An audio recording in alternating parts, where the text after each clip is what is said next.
Hi hello welcome to my channel friends. ಎಲ್ಲರೂ ಹೇಗಿದ್ದೀರಾ? ಎಲ್ಲರೂ ಚೆನ್ನಾಗಿದ್ದೀರಾ ಅಂದ್ಕೊಳ್ತಾ ಇವತ್ತಿನ ಬ್ಲಾಗ್ನು ಕೂಡ ಸ್ಟಾರ್ಟ್ ಮಾಡ್ತಾ ಇದ್ದೀನಿ.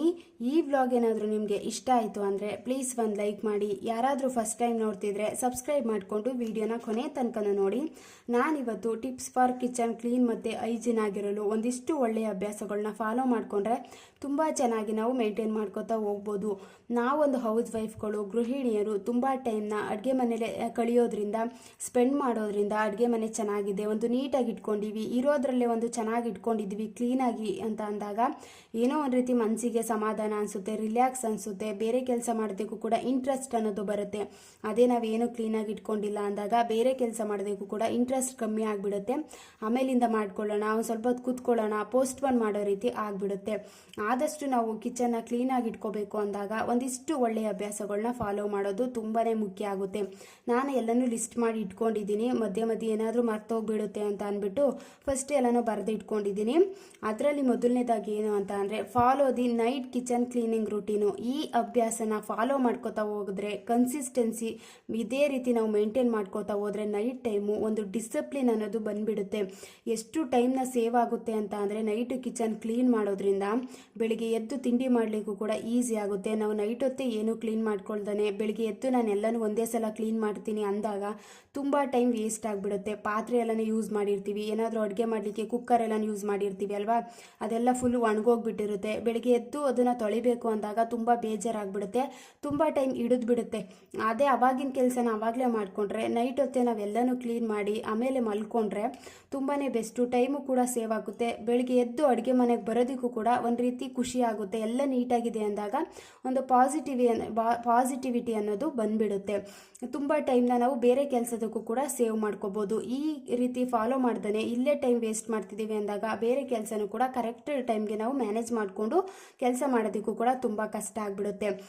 ಬ್ಯಾಕ್ಟೀರಿಯಾಗಳಾಗಿರ್ಬೋದು, ಫಂಗಸ್ಗಳಾಗಿರ್ಬೋದು, ಈ ರೀತಿ ಎಲ್ಲ ಜಾಸ್ತಿ ತೇವಾಂಶ ಇರುವಂಥ ಜಾಗದಲ್ಲೇ ಫಾರ್ಮ್ ಆಗೋದ್ರಿಂದ ಸಿಂಕಲ್ಲೆಲ್ಲ ಪಾತ್ರೆ ಹಂಗೆ ಇದೆ ಅಂದಾಗ ಅಲ್ಲಿ ಜಿರ್ಲೆಗಳೆಲ್ಲ ಬರೋದಾಗಿರ್ಬೋದು, ಈ ರೀತಿ ಎಲ್ಲ ಆಗಿಬಿಡುತ್ತೆ. ಆದಷ್ಟು ನಾವು ನೈಟ್ ಹೊತ್ತೆ ಕಿಚನ್ನ ಕ್ಲೀನ್ ಮಾಡಿಕೊಂಡ್ರೆ ತುಂಬ ಒಳ್ಳೆಯ ಅಭ್ಯಾಸ. ಬೆಳಿಗ್ಗೆ ಎದ್ದು ನಾವೇ ಮಾಡಬೇಕು ಅಂದಾಗ ನೈಟ್ ಹೊತ್ತೆ ಕ್ಲೀನ್ ಮಾಡಿಕೊಂಡ್ರೆ ತುಂಬ ಬೆಸ್ಟ್ ಅಲ್ವಾ. ಸೆಕೆಂಡ್ ಪಾಯಿಂಟ್ ಏನು ಅಂತ ಅಂದರೆ use the different cloth in different purpose. ನಾವು ಇವಾಗ ಅಡುಗೆ ಮಾಡಬೇಕಾದ್ರೆ ಏನಾದರೂ ಒಂದು ಮುಟ್ತೀವಿ, ಇಲ್ಲಾಂದರೆ ಏನಾದರೂ ಕೌಂಟರ್ ಟಾಪಲ್ಲಿ ಒರೆಸ್ಕೋತಿರ್ತೀವಿ, ಅದಕ್ಕೆ ಒಂದು 2-3 ಎಕ್ಸ್ಟ್ರಾ ಟವಲ್ನ ಇಟ್ಕೊಂಡ್ರೆ ತುಂಬಾ ಬೆಸ್ಟು.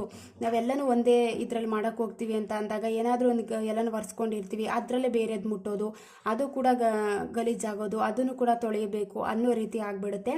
ಒಂದು ಕೈ ಒರೆಸ್ಕೊಳ್ಳೋದಕ್ಕಾಗಿರ್ಬೋದು, ಏನಾದರೂ ಒಂದು ಬಿಸಿ ಇರುತ್ತೆ ಅದನ್ನು ಮುಟ್ಟೋದಕ್ಕೆ ಇಟ್ಕೊಳ್ಳೋದಕ್ಕಾಗಿರ್ಬೋದು, ಒಂದು ಶೆಲ್ಫ್ ಎಲ್ಲ ಒರೆಸ್ಕೊಳ್ಳೋದಕ್ಕಾಗಿರ್ಬೋದು, ಈ ರೀತಿ ಒಂದು 2-3 ಟವಲ್ನ ಇಟ್ಕೊಂಡ್ರೆ ತುಂಬಾ best.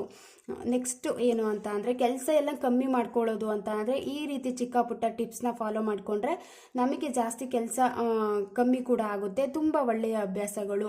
Next use the hot water. ನಾವು ಅಡುಗೆ ಮನೇಲಿ ಸಿಂಕ್ನ ಕ್ಲೀನ್ ಮಾಡಬೇಕು ಅಂತ ಅಂದಾಗ ಜಾಸ್ತಿ ಬ್ಯಾಕ್ಟೀರಿಯಾ ಇದೆಲ್ಲ ಇರುತ್ತೆ ಅಲ್ವಾ, ಪಾತ್ರೆ ಎಲ್ಲ ತೊಳಿತಿರ್ತೀವಿ, ನೀರು ಯಾವಾಗಲೂ ಅಲ್ಲಿ ಆನ್ ಆಗ್ತಾನೆ ಇರುತ್ತೆ ಅಂದಾಗ ಆದಷ್ಟು ಅಡುಗೆ ಎಲ್ಲ ಕೆಲಸ ಮುಗಿತು, ಸಿಂಕ್ ಎಲ್ಲ ಕ್ಲೀನ್ ಮಾಡಾಯಿತು ಅಂದಾಗ ಬಿಸಿನೀರನ್ನು ಹಾಕೋದ್ರಿಂದ ಏನಾದರೂ ಬ್ಯಾಕ್ಟೀರಿಯಾಗಳು ಮತ್ತು ಸಿಂಕ್ ಎಲ್ಲ ಕಟ್ಕೊಂಡಿರೋದಾಗಿರ್ಬೋದು, ಈ ರೀತಿ ಎಲ್ಲ ಸ್ವಲ್ಪ ಕಮ್ಮಿ ಆಗುತ್ತೆ.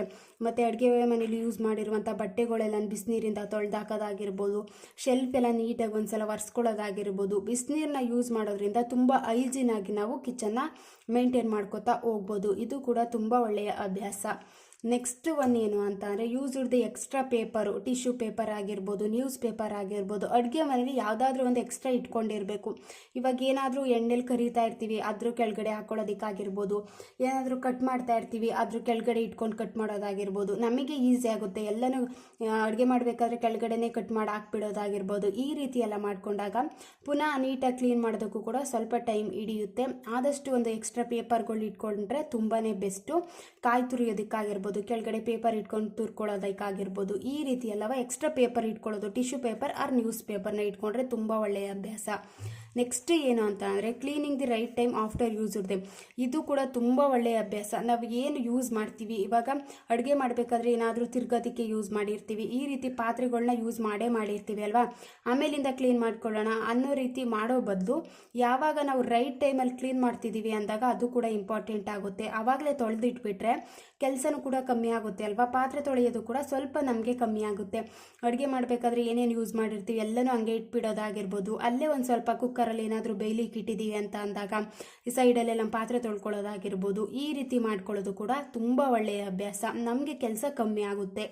ನೆಕ್ಸ್ಟ್ ಒನ್ ಏನು ಅಂತ ಅಂದರೆ ಏನಾದರೂ ನಾವು ಪ್ಲೇಟ್ ಇದು ಸ್ಪ್ಯಾಚುಲಗಳಾಗಿರ್ಬೋದು, ಸೌಟ್ ಆಗಿರ್ಬೋದು, ಈ ರೀತಿ ಎಲ್ಲ ಏನಾದರೂ ತಿರುಗಿಬಿಟ್ಟು ಅಡುಗೆ ಮಾಡ್ತಿರ್ತೀವಿ ಅಂದಾಗ ಸಾಂಬಾರು ಆಗಿರ್ಬೋದು, ಪಲಾವ್ ಆಗಿರ್ಬೋದು, ಈ ರೀತಿ ಮಿಕ್ಸ್ ಮಾಡಿಬಿಟ್ಟು ಹಂಗೆ ಗ್ಯಾಸ್ ಸ್ಟವ್ ಮೇಲೆ ಇಟ್ಕೊಬಿಟ್ಟಿರ್ತೀವಿ ಅಲ್ವಾ, ಅದು ಕೂಡ ಸುಮ್ಮನೆ ಒಣಗಿಬಿಟ್ರೆ ಅದೆಲ್ಲ ಗಲೀಜಾಗಿಬಿಡುತ್ತೆ. ಅದನ್ನು ಕೂಡ ಒರೆಸ್ಕೊಳ್ಳೋದಕ್ಕೂ ಕೂಡ ತುಂಬ ಕಷ್ಟ ಆಗಿಬಿಡುತ್ತೆ. ಆಮೇಲೆ ಆದರೂ ನಾವೇ ಮಾಡಬೇಕು ಅಂದಾಗ ಅದ್ರ ಪಕ್ಕದಲ್ಲೇ ಒಂದು ಎಕ್ಸ್ಟ್ರಾ ಪ್ಲೇಟ್ನ ಇಟ್ಕೊಳ್ಳೋದಾಗಿರ್ಬೋದು, ಏನಾದರೂ ನಾವು ಮಿಕ್ಸ್ ಮಾಡ್ತಿದ್ದೀವಿ ಅಂದಾಗ ಆ ಪ್ಲೇಟ್ ಮೇಲೆ ತೆಗೆದು ಸ್ಪೂನ್ ಆಗಿರ್ಬೋದು, ಸ್ಪ್ಯಾಚುಲಗಳಾಗಿರ್ಬೋದು ಸೈಡಲ್ಲಿ ಇಟ್ಕೊಳ್ಳೋದಾಗಿರ್ಬೋದು, ಈ ರೀತಿ ಮಾಡಿದಾಗ ಸ್ವಲ್ಪ ನೀಟಾಗಿ ಅಡುಗೆ ಮಾಡ್ಕೋತಾನೆ ಈ ರೀತಿ ಚಿಕ್ಕ ಪುಟ್ಟ ಟಿಪ್ಸ್ನ ಫಾಲೋ ಮಾಡಿಕೊಂಡ್ರೆ ನಾವು ಅಡುಗೆ ಆದಮೇಲೂ ಕೂಡ ಅದೇ ರೀತಿ ನೀಟಾಗಿರುತ್ತೆ ಕಿಚನ್ನು. ಆವಾಗ ಸ್ವಲ್ಪ ಒಂದ್ಸಲ ನೀಟಾಗಿ ಒರೆಸ್ಕೊಬಿಟ್ರೆ ಈಸಿ ಆಗಿಬಿಡುತ್ತೆ. ಬಟ್ ಏನಾದರೂ ನಾವು ಸೌಟಿಂದ ತಿರುಗಿರ್ತೀವಿ, ಅದನ್ನು ಕೂಡ ಗ್ಯಾಸ್ ಸ್ಟವ್ ಮೇಲೆ ಇಟ್ಕೊಬಿಟ್ಟಿರ್ತೀವಿ, ಸೆಲ್ಫ್ ಮೇಲೆ ಸುಮ್ಮನೆ ಇಟ್ಬಿಟ್ಟಿರ್ತೀವಿ. ಈ ರೀತಿ ಎಲ್ಲ ಮಾಡಿದಾಗ ನಮಗೆ ಒಂದು ಸ್ವಲ್ಪ ಕೆಲಸ ಅನ್ನೋದು ಜಾಸ್ತಿ ಆಗಿಬಿಡುತ್ತೆ. ಆದಷ್ಟು ಎಕ್ಸ್ಟ್ರಾ ಒಂದು ಪ್ಲೇಟ್ ತಗೊಂಡ್ರೆ ತುಂಬ ಒಳ್ಳೆಯದು.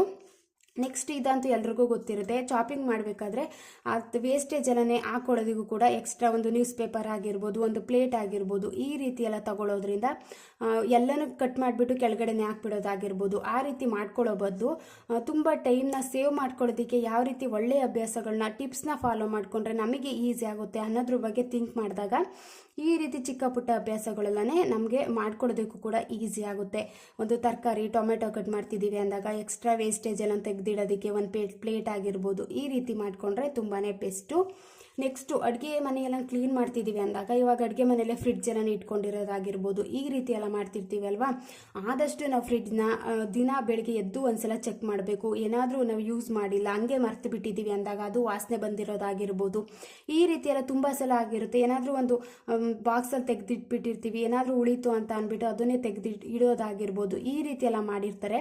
ಅದನ್ನು ಫ್ರಿಡ್ಜ್ನೇ ತೆಗೆದೇ ನೋಡೋದಿಲ್ಲ, ಸುಮ್ಮನೆ ಏನಾದರೂ ತರಕಾರಿ ತಗೊಳ್ಳೋದಕ್ಕಾಗಿರ್ಬೋದು, ಈ ರೀತಿ ಏನಾದರೂ ತೆಗೆದು ನೋಡಿರ್ತೀವಿ ಅಷ್ಟೇ, ಬಟ್ ಅದು ತುಂಬ ದಿನ ಆಗಿಬಿಟ್ಟು ವಾಸನೆ ಬಂದಿರೋದಾಗಿರ್ಬೋದು, ಈ ರೀತಿ ಎಲ್ಲ ಆಗ್ತಿರುತ್ತೆ. ಏನಾದರೂ ಎಕ್ಸ್ಪೈರಿ ಡೇಟ್ಗಳೆಲ್ಲ ಮುಗ್ದೋಗಿರೋದಾಗಿರ್ಬೋದು, ಪಾಕೆಟ್ ಎಲ್ಲ ಇಟ್ಟಿರ್ತೀವಲ್ವಾ, ಸಾಸ್ಗಳಾಗಿರ್ಬೋದು, ಈ ರೀತಿ ಅದೆಲ್ಲನೂ ಒಂದ್ಸಲಿ ನಾವು ಅಡುಗೆ ಮನೆಯ ಕ್ಲೀನ್ ಮಾಡ್ಕೋತಿದ್ದೀವಿ ಅಂದಾಗ ಆದಷ್ಟು ದಿನದಲ್ಲಿ ಒಂದ್ಸಲಿನಾದ್ರೂ ಏನೇನು ಇಟ್ಕೊಂಡಿದ್ದೀನಿ ಫ್ರಿಡ್ಜಲ್ಲಿ, ಏನೇನಿದೆ, ಯಾವ್ಯಾವ ತರಕಾರಿ ಇದೆ, ಯಾವ್ಯಾವ ಐಟಮ್ಸ್ ಇದೆ ಅನ್ನೋದ್ರ ಬಗ್ಗೆ ಒಂದ್ಸಲ ನಾವು ತೆಗೆದು ನೋಡೋದು ತುಂಬ ಒಳ್ಳೆಯ ಅಭ್ಯಾಸ. ತುಂಬ ವಾಸನೆ ಬರ್ತಿದೆ ಅಂದಾಗ ಒಂದು ನಿಂಬೆಹಣ್ಣು ಕಟ್ ಮಾಡಿ ಇಡೋದಾಗಿರ್ಬೋದು, ಈ ರೀತಿ ಎಲ್ಲ ಮಾಡ್ಕೊಂಡಾಗ ಮತ್ತು ಫ್ರಿಡ್ಜ್ನ ಕ್ಲೀನ್ ಮಾಡ್ಕೋಬೇಕಾದ್ರೆ ಸ್ವಲ್ಪ ಕಲ್ಲುಪ್ಪು, ಸೋಡಾ, ಬೇಕಿಂಗ್ ಸೋಡಾ, ಈ ರೀತಿ ಎಲ್ಲ ಒರೆಸ್ಕೊಳ್ಳೋದಾಗಿರ್ಬೋದು, ಈ ರೀತಿ ಚಿಕ್ಕ ಪುಟ್ಟ ಟಿಪ್ಸ್ನ ಫಾಲೋ ಮಾಡ್ಕೋತಾ ಹೋದರೆ ಅಡುಗೆ ಮನೆಯೂ ಕ್ಲೀನ್ ಆಗಿರುತ್ತೆ ಮತ್ತು ಫ್ರಿಡ್ಜು ಕೂಡ ತುಂಬ ಚೆನ್ನಾಗಿ ನಾವು ಕ್ಲೀನಾಗಿ ಒಂದು ರೀತಿ ಯಾವುದೇ ರೀತಿ ವಾಸನೆ ಅನ್ನೋದು ಬರೋದಿಲ್ಲ.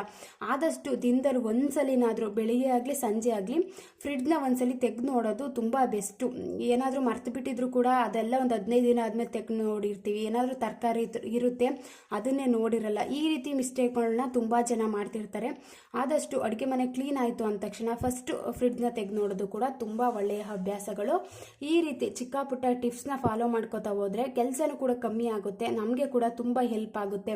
ಯಾವಾಗಿದ್ರೂ ನಾವೇ ಮಾಡಬೇಕು, ಅಡುಗೆ ಎಲ್ಲ ಮುಗೀತು ಅಂದಾಗ ಸ್ವಲ್ಪ ಹೊತ್ತು ಕುತ್ಕೊಬಿಡೋಣ, ಅಡುಗೆ ಕೆಲಸ ಮುಗಿಸಿದ್ರೆ ಸಾಕಪ್ಪ ಅನ್ನೋ ರೀತಿ ಥಿಂಕ್ ಮಾಡೋ ಬದಲು ಅಡುಗೆ ಕೆಲಸ ಅಡುಗೆ ಮಾಡ್ತಿದ್ದೀವಿ ಅಂದಾಗ ಮಧ್ಯೆ ಈ ರೀತಿ ಚಿಕ್ಕ ಪುಟ್ಟ ಒಳ್ಳೆಯ ಅಭ್ಯಾಸಗಳನ್ನ ಫಾಲೋ ಮಾಡಿಕೊಂಡ್ರೆ ನಮಗೆ ಕೂಡ ಈಸಿ ಆಗುತ್ತೆ. ಇವತ್ತಿನ ವ್ಲಾಗ್ ಏನಾದರೂ ನಿಮಗೆ ಇಷ್ಟ ಆಯಿತು ಅಂದರೆ ಪ್ಲೀಸ್ ಒಂದು ಲೈಕ್ ಮಾಡಿ. ನೆಕ್ಸ್ಟ್ ವಿಡಿಯೋದಲ್ಲಿ ಸಿಗ್ತೀನಿ. Thank you for watching.